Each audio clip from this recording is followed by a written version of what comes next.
মানুষকে কবরে রাখি, কবরে রাখা তারপরে উপরে মাটি দিয়ে কি বলেন আপনারা? মিনহা খালাকনাকুম, পড়েন মিনহা খালাকনাকুম ওয়া ফিহা নুঈদুকুম ওয়া মিনহা নুখরিজুকুম তারাতান উখরা।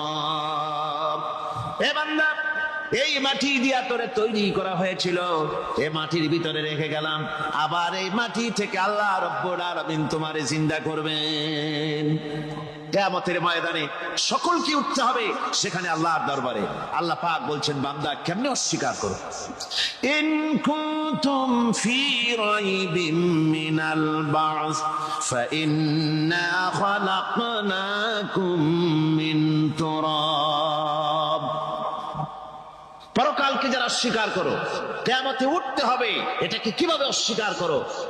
চিন্তা করে দেখো, তুমি নিষ্প্রাণ মাটি ছিলে, সেই মাটি দিয়েই আমি তোমাকে তৈরি করেছি। আবার আল্লাহ পাক মানুষকে আরো বুঝান, কিয়ামত আছে, পরকাল হবে, আল্লাহর দরবারে উঠতে হবে। আলাম ইয়াকুনু নুতফাতাম মিন মানিয়্যিয়ুমনা, তুমি কি মাতৃগর্ভে নিক্ষিপ্ত এক ফোঁটা পানি ছিলে না? সুম্মা কানা আলাকাতান ফাখালাকা ফাসাওয়া, এরপরে তোমাকে মাংসপিণ্ডে, জমাট রক্তে মাংসপিণ্ডে পরিণত করা হলো, এরপরে তোমাকে সুন্দর করে তোমাকে সুগঠিত করা হলো। ফাজআলা মিনহু যাওজাইনি যাকারা ওয়াল উনসা, এরপরে মাতৃগর্ভের ভিতরে আমি এটাকে পুরুষ বানালাম, কন্যা সন্তান অথবা